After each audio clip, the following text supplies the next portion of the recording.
Bonjour à tous, au sommaire, les tarifs du Renault Captur restylé, l'Opel Insignia Country Tourer, Porsche et Audi qui renforcent leur coopération et le Tour de Corse, c'est parti!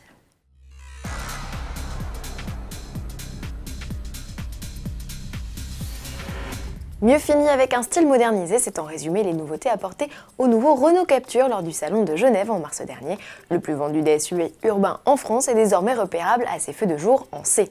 Alors à quel prix le restylage? Le carnet de commandes vient justement d'ouvrir. Jetons un œil aux tarifs. Il grimpe de 200 à 600 € selon les finitions. Il y en a 4 d'ailleurs. Le niveau d'entrée de gamme offre le régulateur de vitesse, l'alerte de pression des pneus, mais pas la clim ni la radio.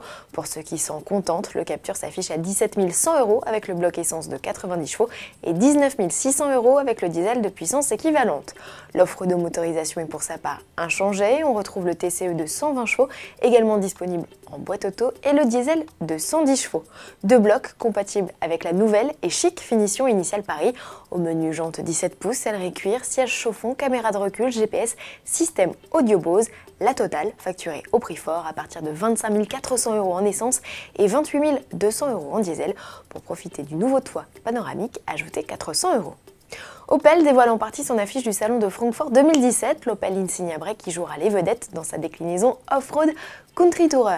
Elle se différencie du reste de la gamme en adoptant des protections en plastique noir et des sabots alus à l'avant et à l'arrière. La garde au sol a pour sa part été surélevée de 2 cm. L'offre d'équipement sera calquée sur celle de la berline et du break traditionnel, tout comme les motorisations. Opel annonce cependant l'arrivée d'un nouveau diesel haut de gamme, d'une boîte auto à 8 rapports et d'une nouvelle transmission 4x4 à vecteur de couple, ouverture des commandes en juin. Et puisque l'on parle d'Opel, le patron de la firme, Carl Thomas Neumann, commence à parler du nouveau SUV compact de la firme, le Grand Land X. Il a publié une photo sur son compte Twitter nous invitant à rester à l'écoute. Attendu au second semestre, le Grand Land X rivalisera à sa sortie avec le Peugeot 3008 dont il partage la plateforme et les chaînes d'assemblage à Sochaux. Audi et Porsche n'ont pas seulement en commun d'appartenir au même groupe Volkswagen, les deux constructeurs coopèrent aussi techniquement, notamment sur leurs SUV Cayenne et Q7. Une collaboration technique qu'ils ont décidé de renforcer et ce au moins jusqu'en 2025.